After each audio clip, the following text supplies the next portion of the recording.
So post-liberalism is in the air. It's perhaps the most talked about intellectual phenomenon in the Anglophone world. It's the title of a group blog written and edited by 4 of the speakers at this conference.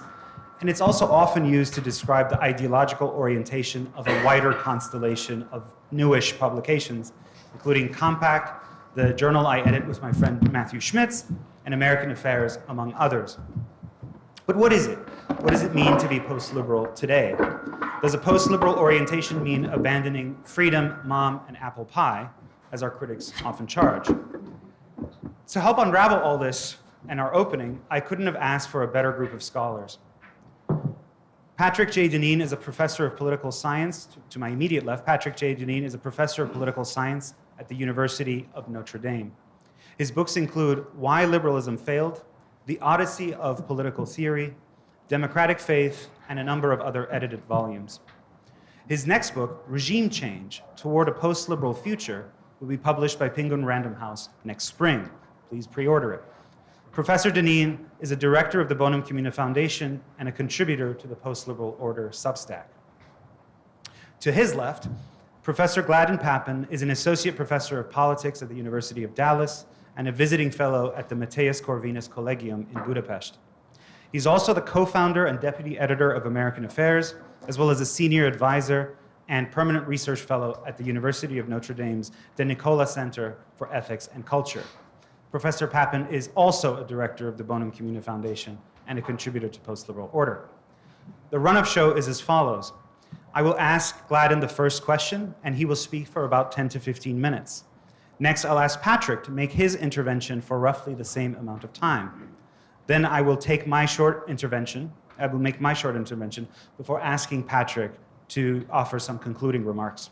This might take our whole hour, but perhaps there will be time for one question. Gladden, let me start with you. What is post-liberalism? Well, from what I understand, post-liberalism and also integralism have been in the news recently. In fact, there's been an amazing flurry of articles just in the last week or two in venues as far afield as the Wall Street Journal, Commonweal, Crisis, New Polity, videos from the National Conservatism Conference about this relatively new approach to politics. Now, the critiques that are offered in these publications are always quite varied and maybe don't quite cohere.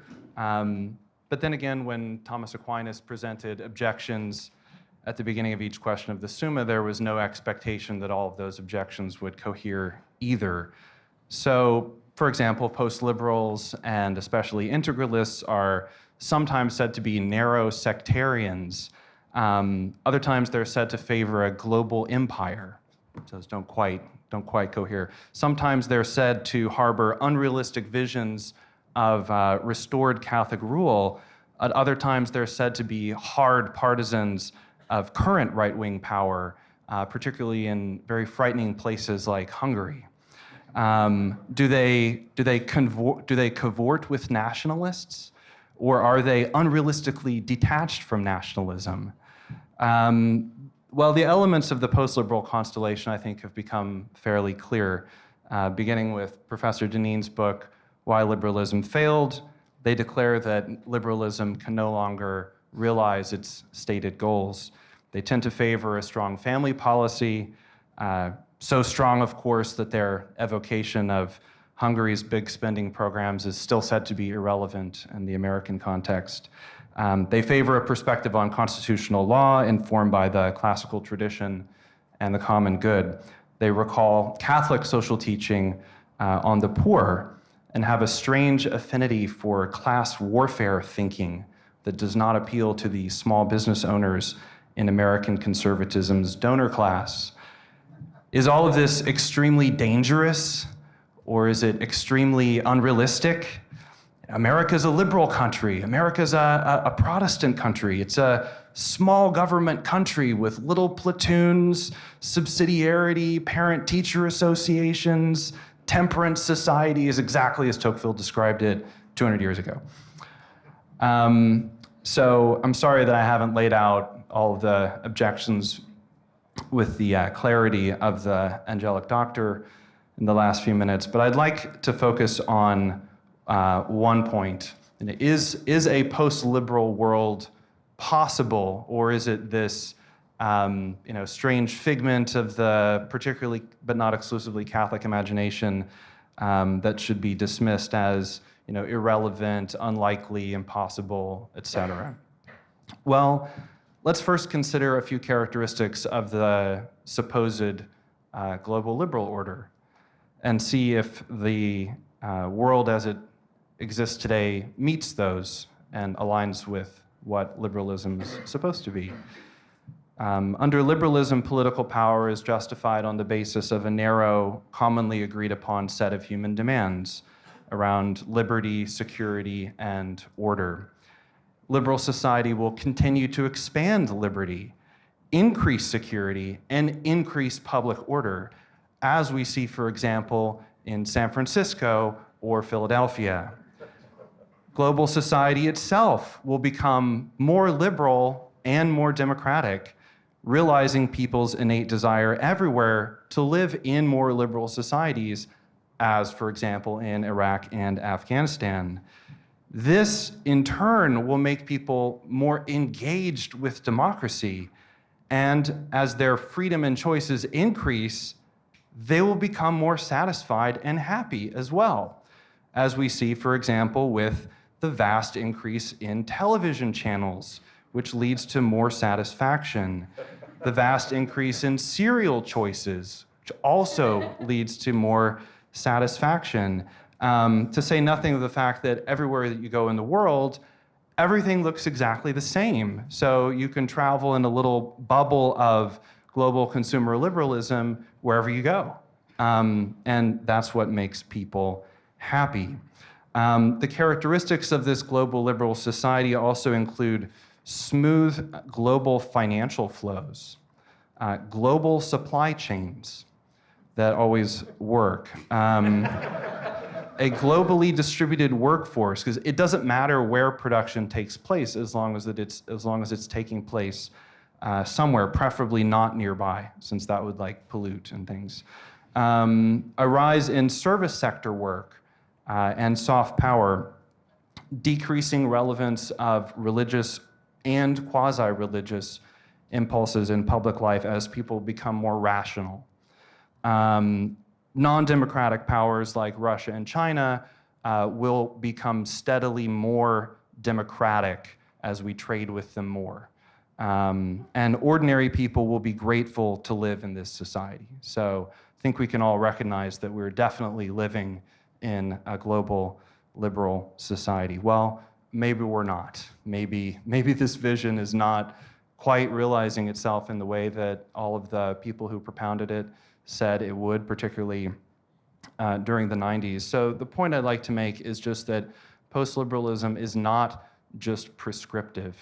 It is a perspective on current events as well, with some explanatory power. In fact, I would say that it's among sort of mainstream US conservatives are one of the last places that liberalism and belief in this liberal order actually remains.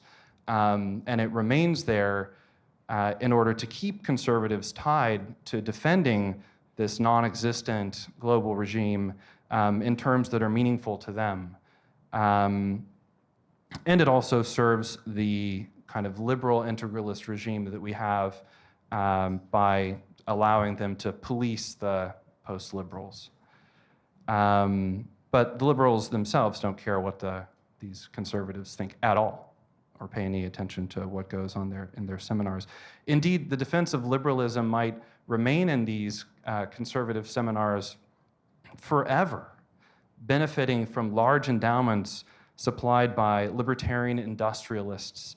Seminars and conventions serving liberal conservatism will continue forever, indefinitely, with ponderous discussions of free market economics and 1950s era conservatism held forever, satisfying a perpetual internal desire without ever having to refer to the world around them. So which one, post-liberalism or this liberal conservatism, is more unrealistic, is more detached from present reality? So here then are a few reasons why I think that post-liberalism is also descriptive. And that what we're watching in the world, obviously the world isn't exclusively explained by post-liberal perspective or whatever, but we are clearly watching in the world the birth of some kind of emergent non-liberal order, or at least there are a lot of places in the world where that is the case. That order could have any number of concrete characteristics, any number of powers might end up dominating it. But in order to navigate it, we have no choice but to adopt a post-liberal viewpoint, break the vicious cycle of endless conferences on the American founding, get out a bit. I mean, I just flew in from a country that borders Ukraine. So what do we see out there? Well, one, political movements today are more likely to reflect specific visions of human life and the good. And that goes above all for the political movements supported by neoliberal capitalism. Neoliberal corporations have a vision of the human being that they want to produce just as much as Catholics or other post-liberals do. And what is the ideal human being according to this currently regnant but faltering Western neoliberal order? Well, I remember an advertisement for Amazon during the Super Bowl a couple of years ago, and we all know Amazon treats its workers harshly. I remember 3 or 4 months ago, it was like a Sunday morning at 9 o'clock, and the front doorbell at our house in Dallas rang, and this 75-year-old man placed an Amazon package on our doorstep and just walked away and walked right back to his little blue truck just as I was opening the door, and I tried to call out and say thank you. But there was something so utterly perverse about that. Like, this man should clearly be home surrounded by his children, his grandchildren, or drinking coffee or something. I don't need the past stupid Mac dongle that I ordered on Sunday morning. Come on. So we know Amazon rides its workers till they burn out. We know in their facilities that points are docked from you as a worker if you use the bathroom too frequently and things like that. And we know that as your delivery performance increases, they increase their demands from you until you flame out, basically. But according to this advertisement during the Super Bowl, Amazon is the greatest corporation ever because they interviewed an Amazon worker who was choking back tears of joy that Amazon had paid for gender affirmation treatment program, worth $400,000 or something like that. So the human being that's produced is an isolated consumer whose identity is constructed through combinations of these different consumer brands, whose products are anonymously delivered through courier services to the human being's apartment, where a solid number of screens transfer up-to-date information regarding the current thing, the status of the current thing, and what one can do to support or defend the current thing, or to stop the current thing from becoming more current in such cases when the current thing is bad. And from this isolated dashboard, looking out into the world, the world seems to be making less and less sense. Occasionally you might get a news of a terror attack, but you don't know why it happened. It's probably somewhere in Europe, but no one knows who did it. It's not clear who's behind the attacks or why they came about. There are news stories about a rise of fascism in Europe. Farmers are snarling traffic in the Netherlands or somewhere. Dictatorship in Hungary. But look over there. There's a new old enemy. Why do these countries not seem to be becoming more liberal and democratic? I mean, it's shocking. So the more successful that this neoliberal order becomes, the more it starts to introduce fissures and what's the word, weakness, and it becomes more brittle. So the more it produces what it aims at, somehow the less successful it is, I think was one of the themes of Professor Deneen's book. It cuts off its own product from the sources that made the order possible at all. And it produces someone not just at the consumer level, but this person that's produced also occupies governmental positions and positions of power.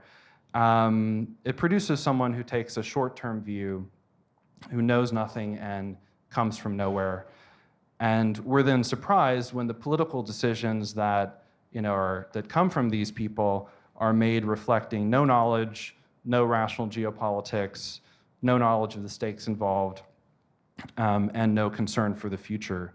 So, and that was as true for the managers who sold out American manufacturing in the 1990s, as it was for Republican politicians who sold out American strategic interests in wasted wars over the last 20 years.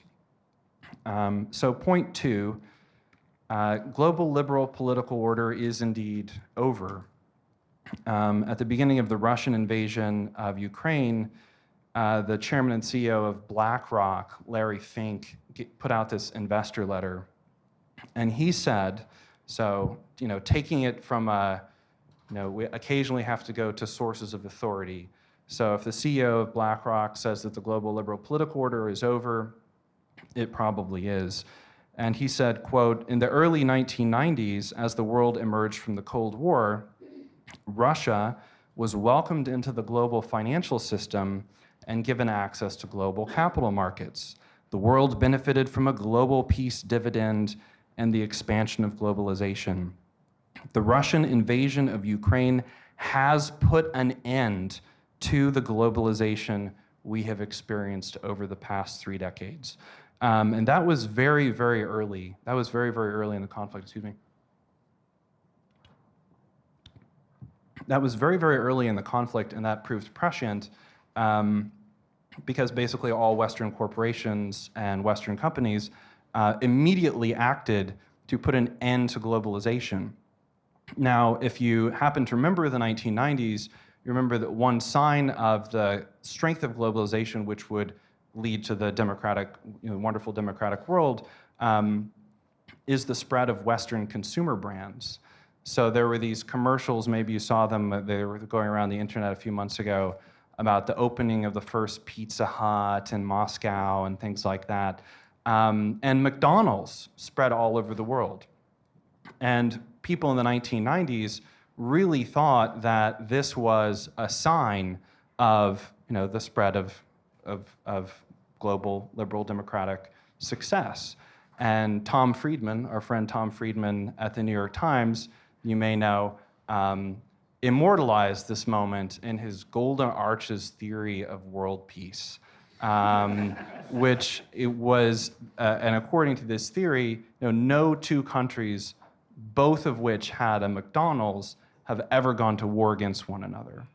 And so there's been a massive, one way to look at 2022 is there's been a massive effort underway to save the truth of this theory by withdrawing all of the McDonald's from Russia.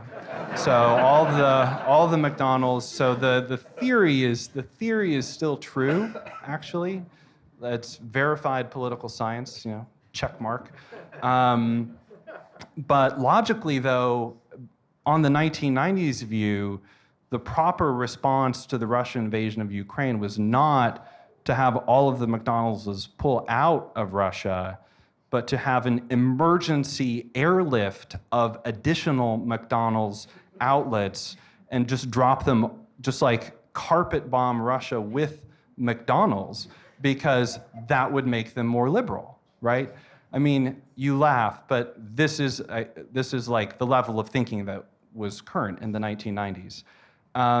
So in this new, post-liberal political order, corporate power is now weaponized. No one thinks that more Western corporations are going to lead to global liberal democracy. No one believes that, least of all Larry Fink. So that belief is over. And Western corporations have instead willingly and eagerly cut themselves off from the very system that they built. They frame it as, cutting Russia out, but, it cuts both ways. And the response from other parts of the world has been to begin to build parts of a financial system outside of or in parallel to the Western financial system. The 1990s belief that it doesn't matter whether supply chains are near your country, they can be distributed all over the world because every component required in manufacturing is guaranteed to arrive just in time for the manufacturing process to take place. That's been completely shot by the COVID pandemic, the response to it, and this as well. The global internet is over. Russia has its own internet. China has its own internet. And if you look back at the slogans of American internet corporations when they were built in the 1990s, they're all about connecting the entire world. So Facebook is about connecting the entire world. eBay, they all framed their slogans, in this 1990s way. So all of that is definitely over. The desire for globally distributed supply chains, confidence in our own future in Western countries is going down. There was this survey a couple of years ago that of all the regions of the world, Europeans are the least willing to die for their own countries. It's like something like 20% in Western Europe is the average percentage of the population that says they want to die for their country. So people won't even die for this global liberal order. The real question I think that motivates, just speaking for myself, but question that motivates post-liberalism as a whole, and then I'll hand it over to Professor Deneen, is what's required, what are the viewpoints and perspectives that are required to navigate a world in which all of the assumptions, or a lot of the guiding assumptions of the last 50 years are no longer true.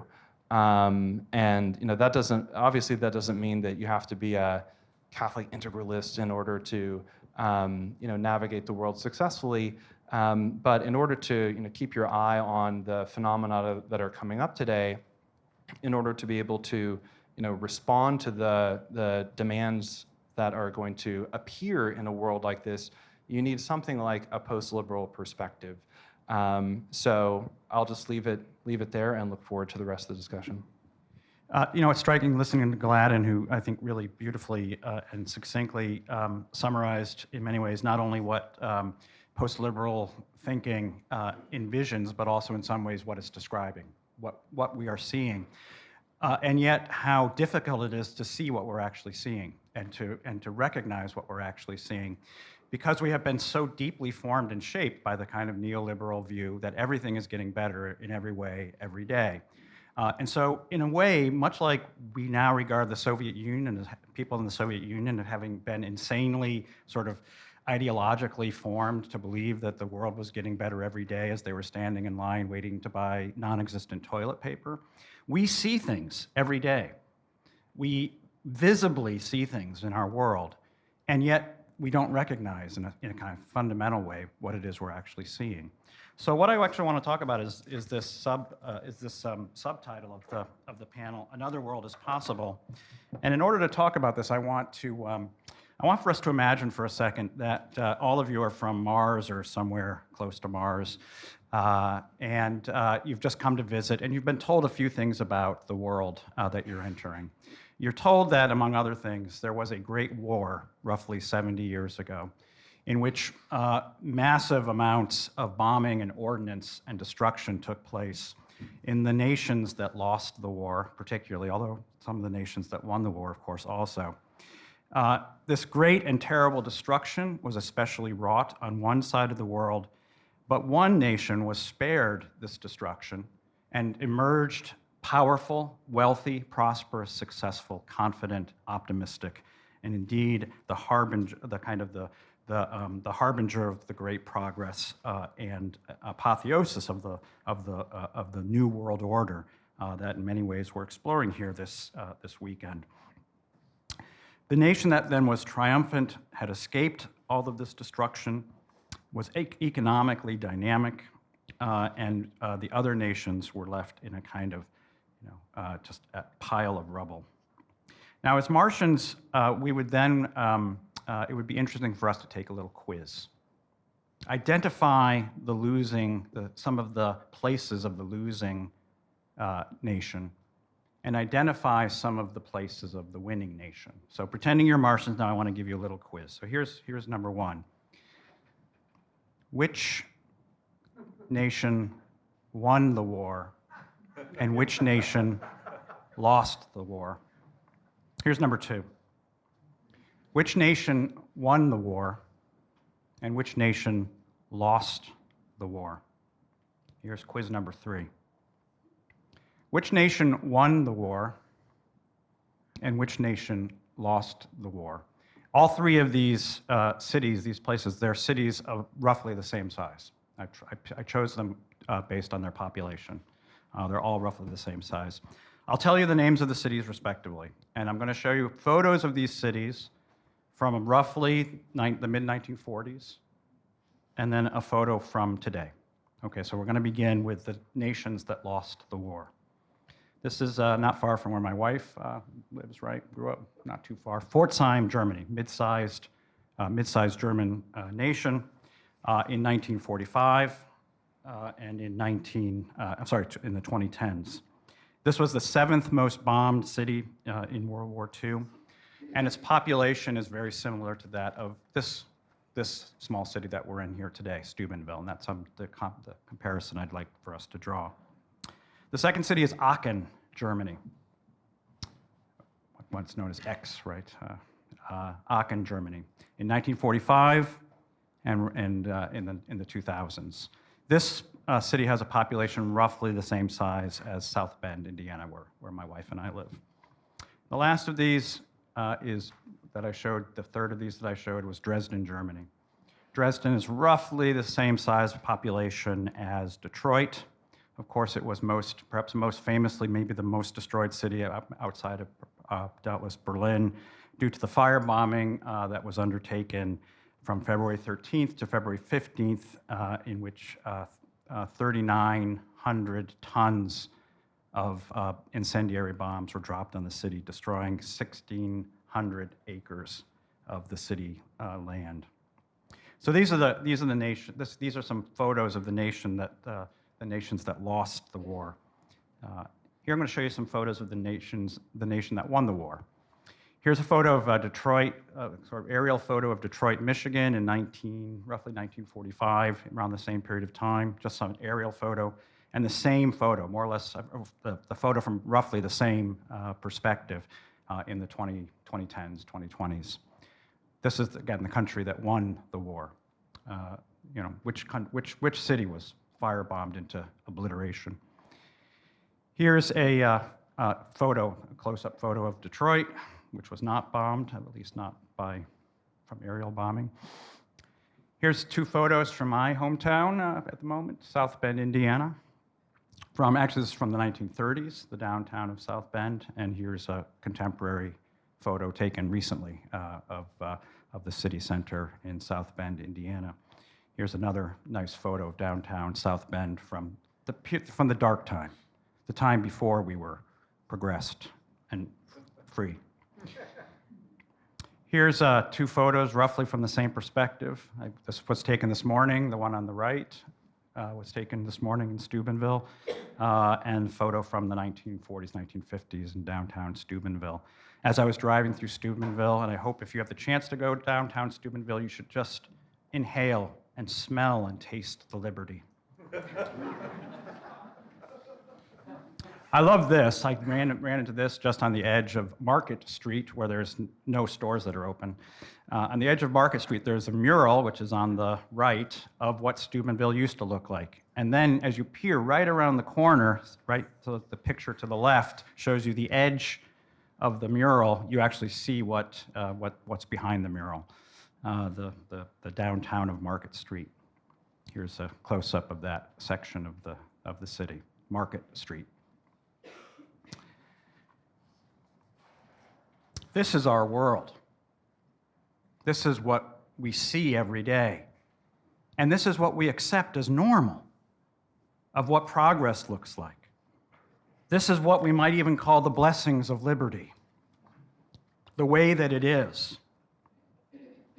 The underlying assumption of what we're seeing, of the things that we see, is that in the name of progress, we allow, and indeed we even embrace the idea that we have to abandon places that are no longer desirable or useful or economically viable or valuable, that in the name of modern economy and progress and our purported prosperity, we're willing to see these kinds of photographs and these kinds of cities and these kinds of places and say, that's just the way it is. And why I wanted to contrast these with a few photos of places that were literally completely destroyed, completely obliterated, and now are some of the most beautiful places in the world, places that we spend a lot of money to go and visit and walk around and enjoy because of their beauty and because of the liveliness of those places. That there is another way. We don't have to assume that this is the way it is, that we just have to write off these places and these people.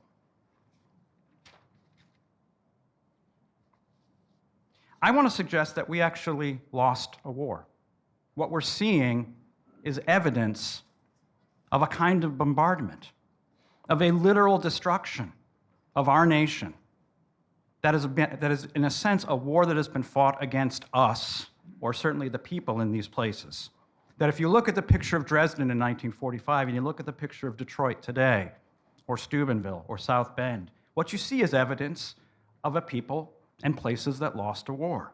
Now, we don't see it as a war because we just see it as an economic process that somehow mysteriously takes place without anyone sort of raising a hand or doing a thing. It's the invisible hand doing its work.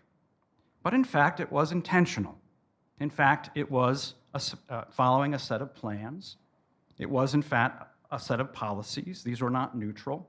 And these policies was a kind of war by a certain subset of our population, but also a global population, the elites, who ended up strip mining this nation and many nations, but in particular our own nation, strip mining them literally to concentrate value in a few places and among a few people in our civilization. It does not have to be this way. There is another way.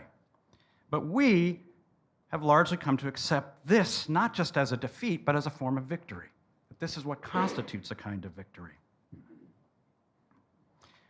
In this conference this weekend, it seems to me, whatever we're going to call this, a politics of the common good, a politics after liberalism, it refuses to accept that this is the way it must be, that this is what constitutes progress and betterment. We refuse, in the name of the common good, bonum commune, to throw out the people and the places under the wheels of supposed progress. I think we should regard it as a national scandal, embarrassment, that a nation of our wealth, our prosperity, our many achievements, have places that look like they were places that were defeated in a war. And that the places that were defeated are among the most beautiful places in the world today. And that in particular, that this condition falls heavily, and most heavily, on the people who, in many cases, literally built this country. This is, of course, not the result of a neutral order, as I think Gladden beautifully pointed out. There's no neutrality and no sort of invisible hand here.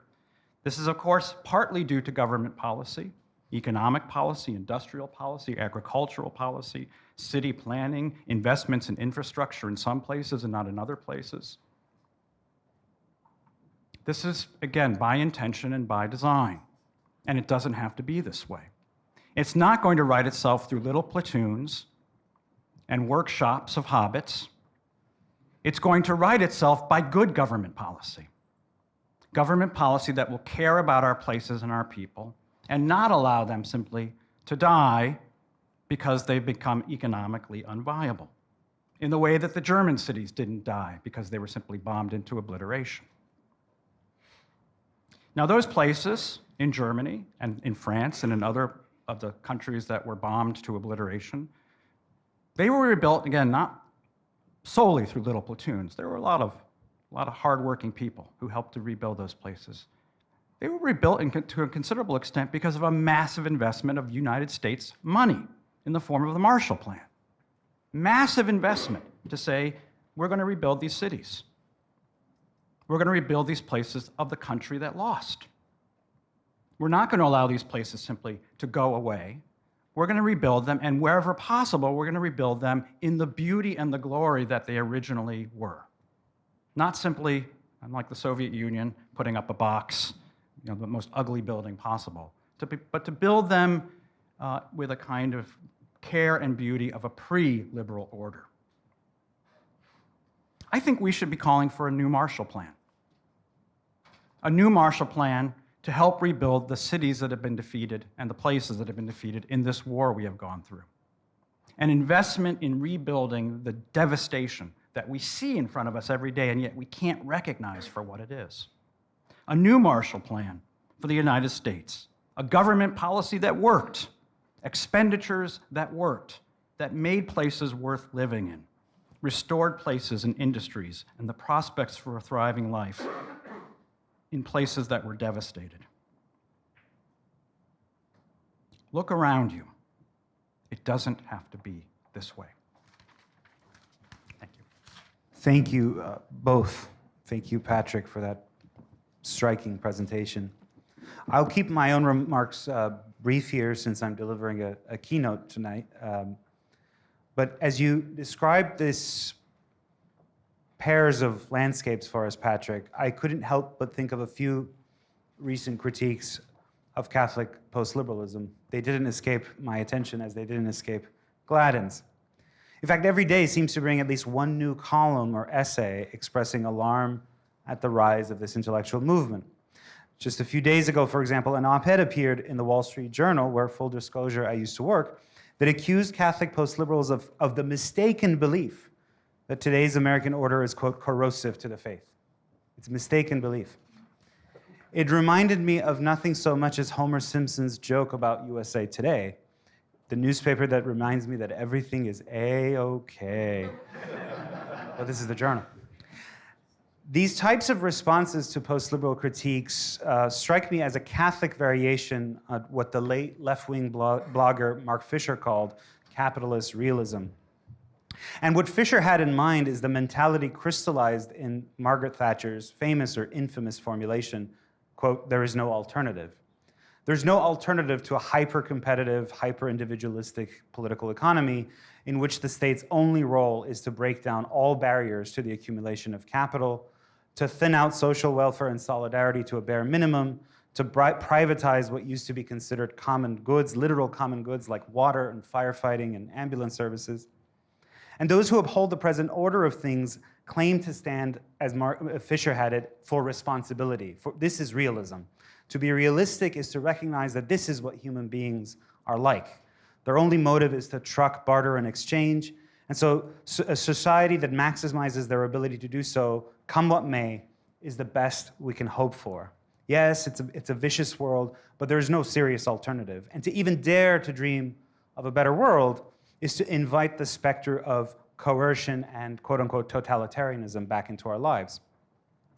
Fisher's point, of course, was that there is nothing, in fact, natural or realistic about a neoliberal order in which millions of Americans still don't earn a living wage and in which people have to turn to GoFundMe to privately raise funds for major surgery. All this came about as a result of historically contingent political choices and power dynamics. It was brought about by coercion, as Patrick also noted. And it's especially tragic to see Catholic Christian writers and intellectuals replicate the same cynicism, to equate the neoliberal political, economic, and cultural arrangements that really took shape beginning in the 1970s and 80s, to equate those with church teaching, or to abuse the notion of subsidiarity to justify the state's retreat from promoting the common good.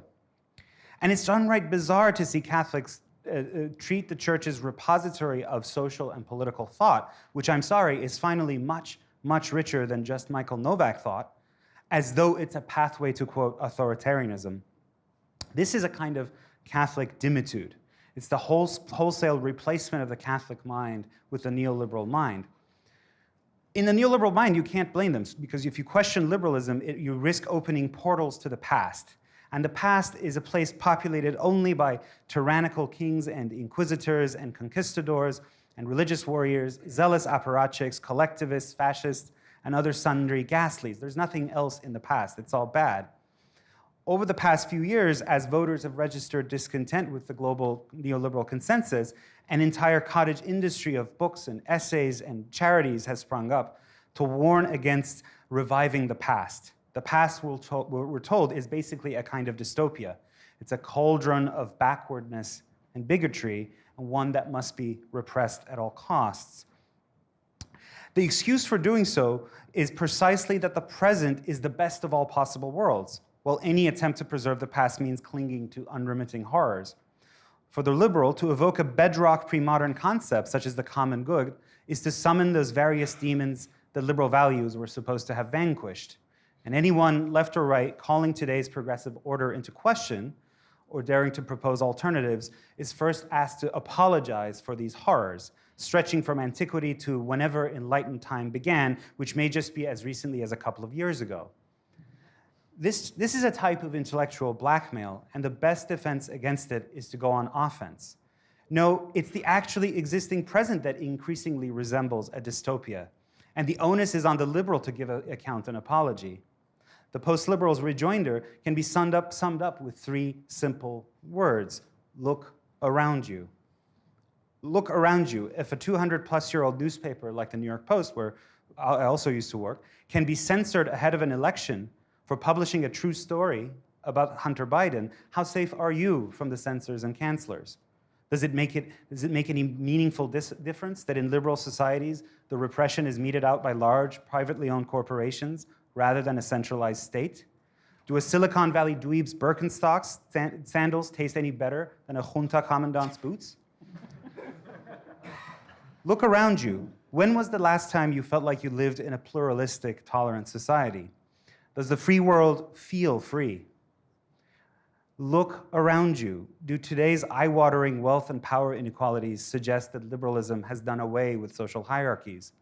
Or has it rather empowered an especially selfish class of owners and managers, their rapaciousness made all the more galling and obnoxious by their meritocratic pretensions?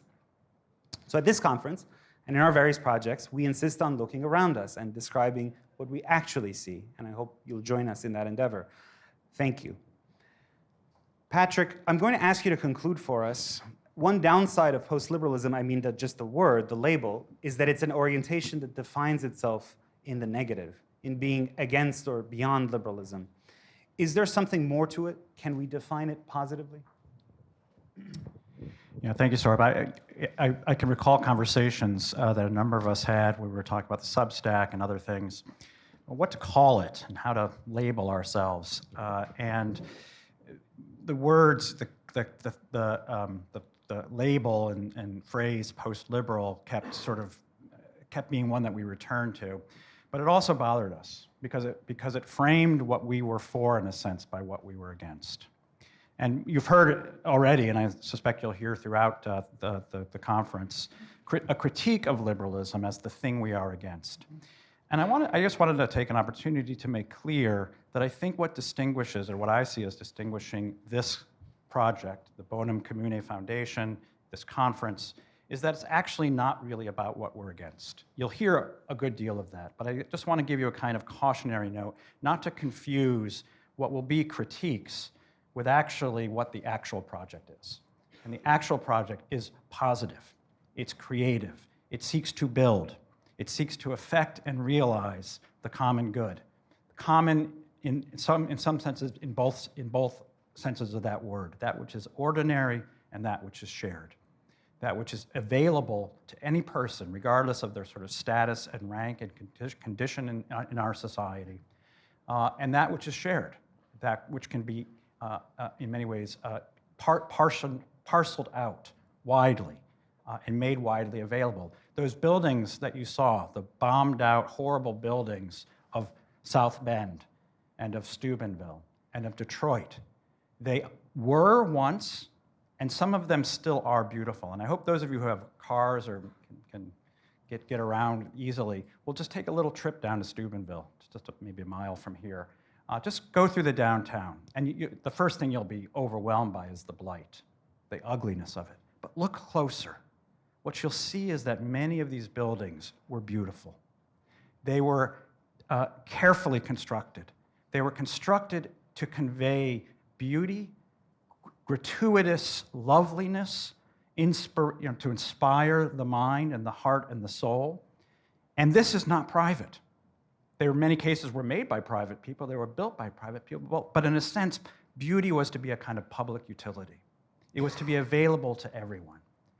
And in many respects, what we're calling for is a kind of the idea of the common good as a kind of gratuitous project, something that can be graciously shared widely as a kind of public utility.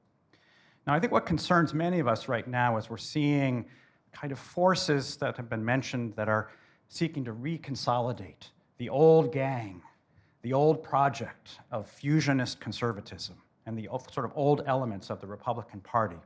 One of the things you'll notice is that it's framed almost entirely around what it's against, who it's against, what it's framed as opposing.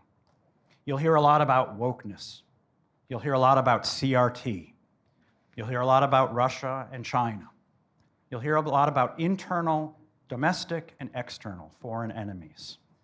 And what I really want to stress is that these kinds of formulations are really designed as they were in the 1950s when fusionism and the sort of modern conservative movement was created, conceived as efforts to sort of overlook the things that separated the various elements of the old conservative movement in order to find what was shared by reference to what we opposed, by reference to what the thing we were against, and therefore to sort of paper over the important differences. That's not what you will find here, it seems to me. What we want to do is to give, in some ways, a vision of the good that we should orient ourselves toward. And if after we do that, we have to make some coalitions and some friendships, we will do it in some ways on the terms that have been set by the vision, and not on the terms that have been set by the building blocks of the coalition that happen to be there right now. That's the wrong way to proceed. That's to proceed on the assumption that what is what must be. If we proceed rather with a vision, then you can begin to make the friendships, the coalitions, the partnerships. Unless we articulate what we are for, then we really will not succeed in changing what we see when we look around us. Very well said, Patrick.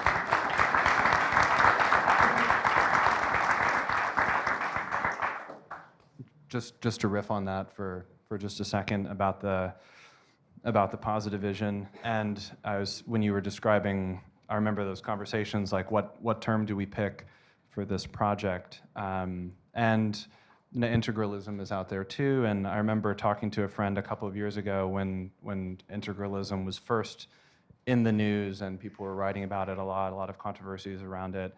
And he said, you know, that term is not going to fly because it sounds like a mathematical formula or something. And my response was like, oh, actually, the way to go into the history books is to come up with like a really bizarre word, like functionalism or something, you know, that has nothing to do with the movement itself. But there is one other aspect of the public discourse, is that when people talk about, particularly when critics talk about integralism and post-liberalism, they only conjure this kind of frightening ultimate vision or something. And one way of looking at the project is this: you know, liberal society has separated and torn apart everything that's important to human nature. This is kind of similar to some themes that you were saying, Patrick. And the French philosopher Pierre Menant wrote about this a few years ago, and he called liberalism a system of separations. And if you think about that, it's pretty accurate. You know, we've separated all the different parts of the economy and scattered them all over the world and said that it doesn't matter. We've separated, you know, your individual life from the life of the community and said, well, you know, the buildings around you are falling apart and all the industries left. Well, at least you have Netflix and ice cream and stuff like that, or I think Warren Buffett said that a few years ago. And one way of looking at the project is that both descriptively and prescriptively, there are and should be movements against those separations, because it's natural to human nature to want a good economy to be a part of your community, and for all of the different parts of human life to be reintegrated in some way. Maybe not, maybe not immediately like one particular religion in this society, but the overall the things that have been separated, if indeed what the classical tradition says about human nature is true, and we are civic, social, and political animals. We feel best, we are happiest, and the community is most successful when all of those things are truly secured, not in the security of an armed camp in which every member is defended against all the others because we're all carrying guns, and that's great. But rather, when the true elements of society are secured, it feels a different way. So in that sense, the project, Sohrab had this book, The Unbroken Thread, and there too, you have the idea that so many of the threads have been like pulled apart and loosened, and the project isn't just about some ultimate particular vision, but about reintegrating the threads that have been pulled apart, reintegrating the economy with society, the economy with politics, the life of faith with public life. All of these can happen in different ways, and so that's really the productive discussion that I think has been going on for the past couple of years. So when I read these articles like the ones you mentioned, suggesting that there's nothing there other than some conjuring of medieval thought or something, it seems very implausible.